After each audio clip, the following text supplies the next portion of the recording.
வணக்கம் தமிழக மக்களே, இது உங்கள் தமிழ் தகவல். என்னப்பா வண்டி ஓட்டுறதுக்கான உரிமத்தை புதுப்பிக்கிறதுக்குள்ள போதும் போதும்னு ஆகிடுதுன்னு நினைக்கிறீங்களா? இனிமே அந்த அலைச்சல் எல்லாம் குறைய போகுதுங்க.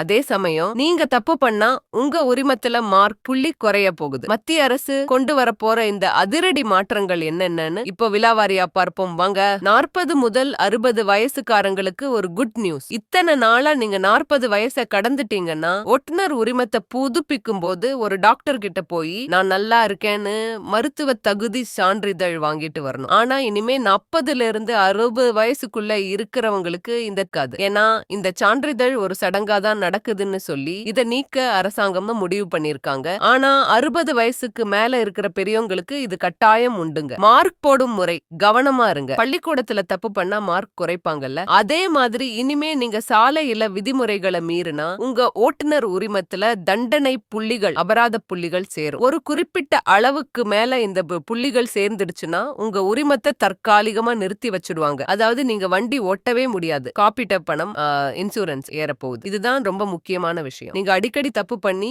உங்க உரிமத்துல தண்டனை புள்ளிகள் அதிகமா இருந்தா நீங்க உங்க வண்டிக்கு கட்ட வேண்டிய காப்பீட்டு தொகை பிரீமியம் அதிகமாயிடும். சரியாவே வண்டி ஓட்ட தெரியாதவருக்கு ஏன் கம்மியா காசு வாங்கணும்? காப்பீட்டு நிறுவனங்கள் இனிமே உங்ககிட்ட அதிகமா வசூலிப்பாங்க. ஒழுங்கா வண்டி ஓட்டுறவங்களுக்கு பணம் குறையவும் வாய்ப்பு இருக்கு. இனிமே எல்லாம் அலைபேசியிலேயே முடிஞ்சிரும். வண்டி வாங்கணும்னாலும் விற்கணும்னாலும் இனிமே வட்டார போக்குவரத்து அலுவலகத்துக்கு RDO போய் மணிக்கணக்குல காத்துக்கிட்டு இருக்க வேணாம். உங்க ஆதார் அடையாள அட்டையை வச்சு இணையதளம் மூலமாவே எல்லாத்தையும் முடிச்சுக்கலாம். இதுக்காக எல்லாரும் அவங்க அலைபேசி எண்ணையும் வீட்டு முகவரியையும் இணையத்துல புதுப்பிச்சு வச்சுக்கணும்னு அரசாங்கம் சொல்ல போறாங்க. எப்போதிலிருந்து இது அமலுக்கு வரும்? இந்த மாற்றங்கள்ல மாநில அமைச்சர்களோட மத்திய அரசு பேசிட்டாங்க. வர்ற மார்ச் மாசத்துல இருந்து இதெல்லாம் நடைமுறைக்கு வர வாய்ப்பு இருக்கு. அதனால மக்களே, சாலை விதிகளை மதிக்க கத்துக்கோங்க. அப்போதான் உங்க பணமும் மிச்சமாகும், உங்க ஓட்டுநர் உரிமமும் பத்திரமா இருக்கும். என்ன மக்களே, இந்த தகவல் உங்களுக்கு பயனுள்ளதா இருந்ததா? அரசாங்கத்தோட இது போன்ற அதிரடி மாற்றங்கள் மற்றும் முக்கியமான செய்திகளை உடனுக்குடன் தெரிஞ்சுக்க மறக்காம நம்ம தமிழ் தகவல்